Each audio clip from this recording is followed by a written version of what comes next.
Well, we've finally done it. We've got our hands on the elusive Ford Gladiator. I'm sorry, I mean Bronco pickup.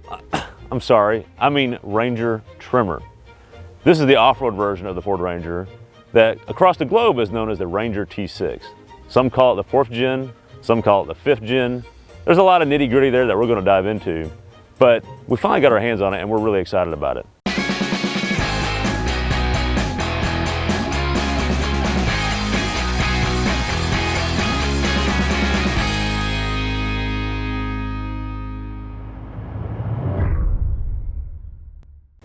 All right, time for the interior. And straight off the bat, this thing looks like it's 10 years old inside, and that's because it is.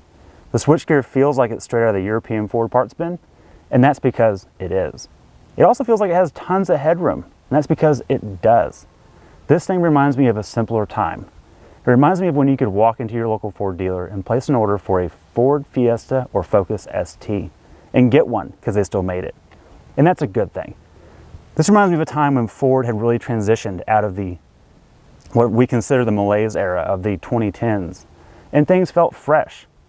The downside is this cluster was used in a ton of Ford products: Explorer, Fusion, Taurus, and it feels exactly like it did in 2013. The Ranger's a bit of an anomaly. It showed up in America in 2019, but it's been out for a while around the world. So all that out of the way, ergonomics are key in here. It's quiet on the highway, it's comfortable, and the rear seat is not straight up and down like some of its competitors. You can actually put people back there. Infotainment. This is Sync 3. Sync 4 is out and in the newer 150s. I don't think this is a bad thing though. Sync 2 is quite problematic. It barely functioned on its own. Sync 3 works. It's sorted. It does exactly what it should do. Bluetooth works. CarPlay and Android Auto function just like they should. All that out of the way, let's go check out the nuts and bolts of this thing. Welcome to the nuts and bolts portion of the show, and this is where we get into the nitty-gritty and what makes a vehicle tick. And one of the things that are a obvious telltale for how something's going to work is the tire. And this is wrapped in General Grabber ATX tires, which are obviously a BFG KO2 knockoff. But Ford claims they co-developed these with General for this application. What that means is that they're meant to be here, and we think they're okay.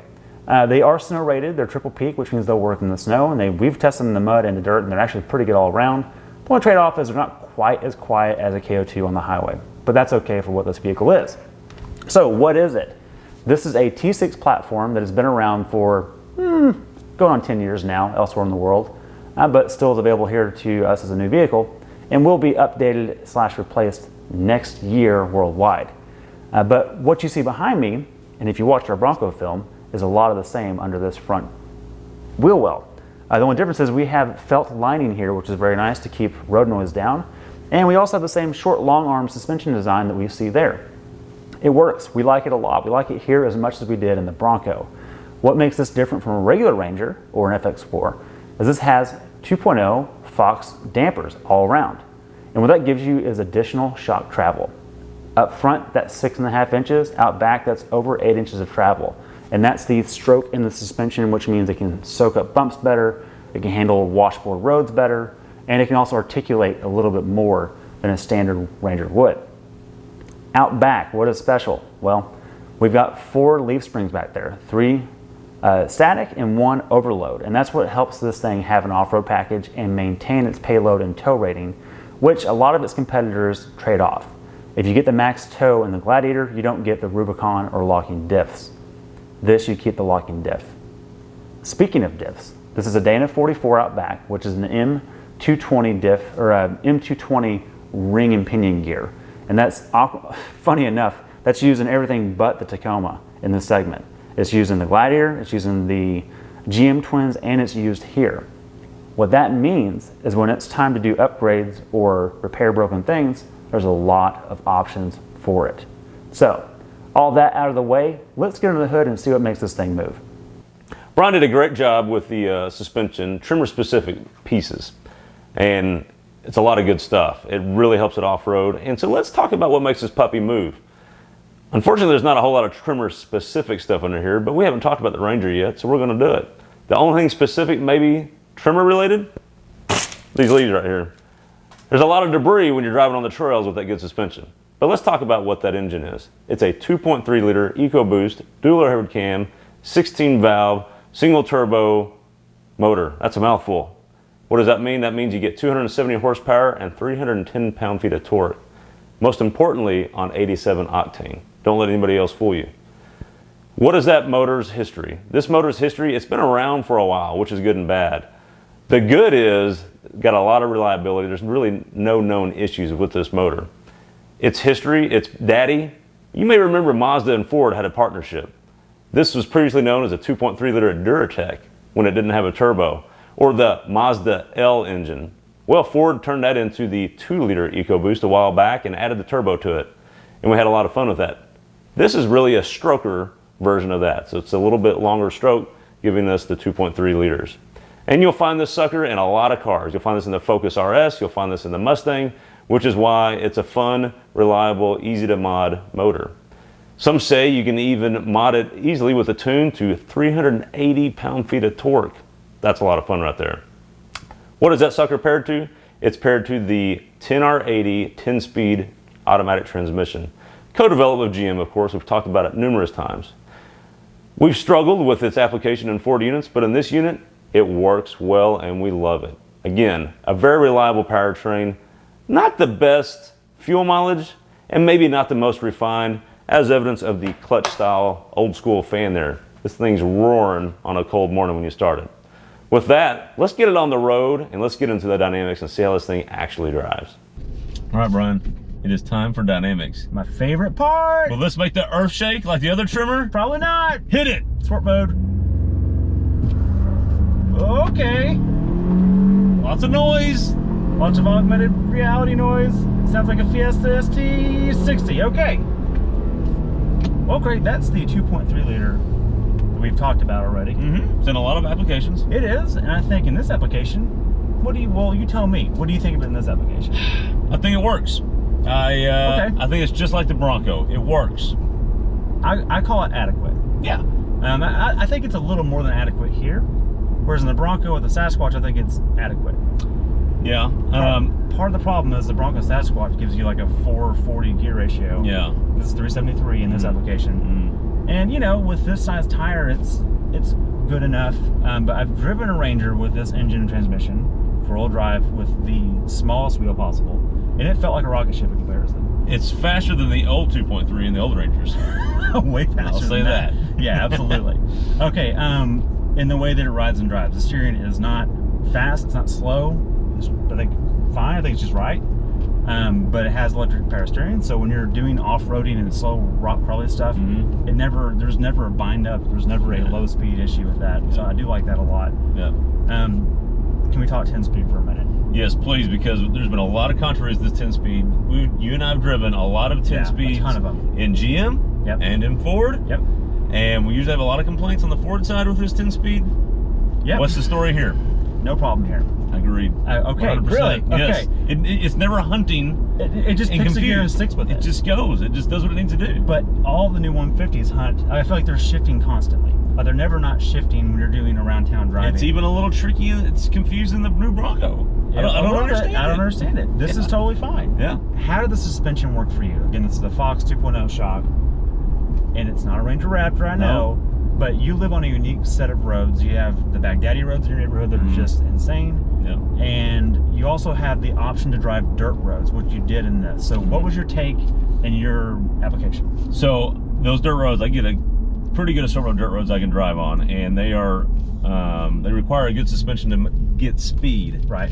If you're in a regular vehicle that doesn't have an off-road suspension, you know, you want to get on 30 miles an hour, maybe 40 at the most. If you're in a Raptor or something with a good suspension, right, you're pushing 50 to 70 depending on where you're at. Okay. I could do it in this. Could you? So it soaked them up. It was very smooth, very compliant, and very controllable. Let me ask you this. How did it do? Because in my Raptor, you have to go fast or to ride reasonable. How did this do at normal speeds? No, I'm glad you brought that up, and we talked about that when we were driving that day. There's a trade-off. Yeah, there's a trade-off. Slower than the Raptor, it rides worse than the 150 does. This actually, this is the magic of this truck, is what we're talking about right now, is the suspension.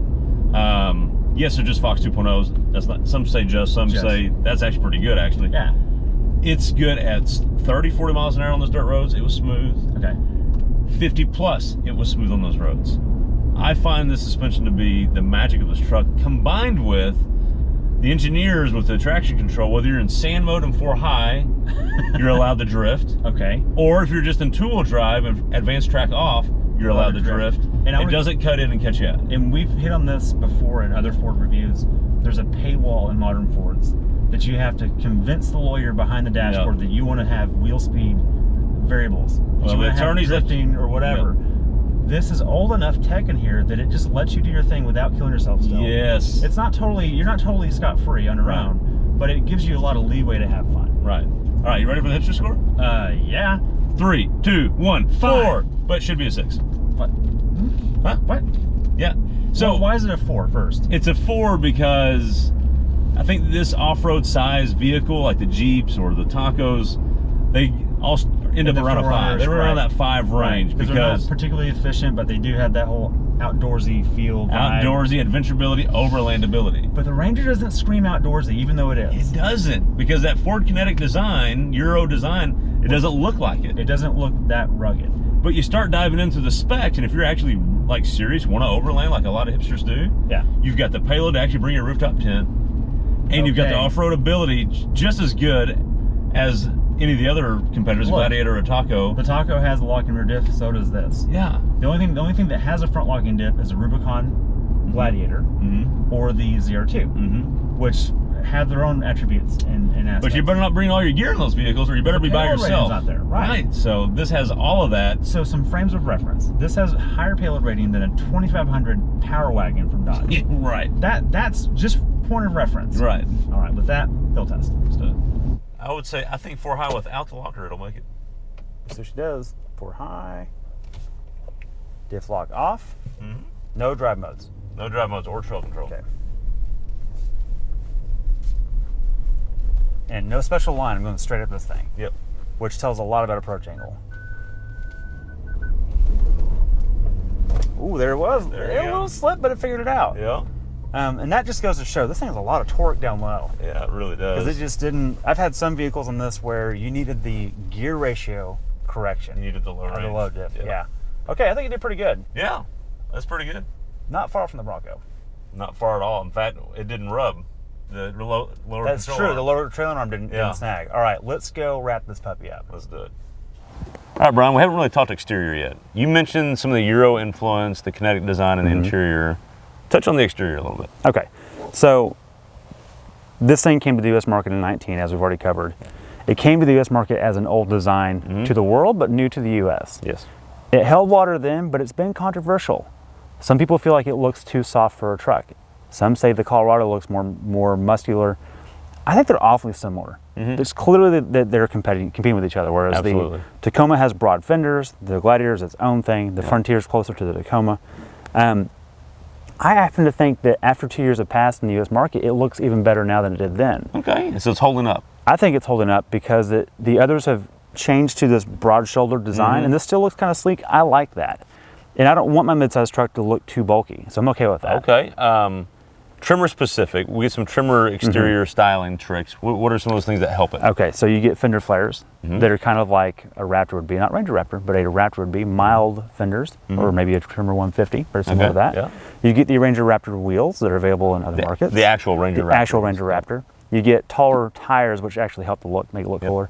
And then you get to me, the best part is the red in the grill, the little lipstick in the grill, the nostrils, the GTI trick, the Volkswagen GTI trick, and then of course the bedside banner. Yeah, you gotta have that. Yeah. Oh, and the steps, the goofy looking steps, you get those too. Which do come off.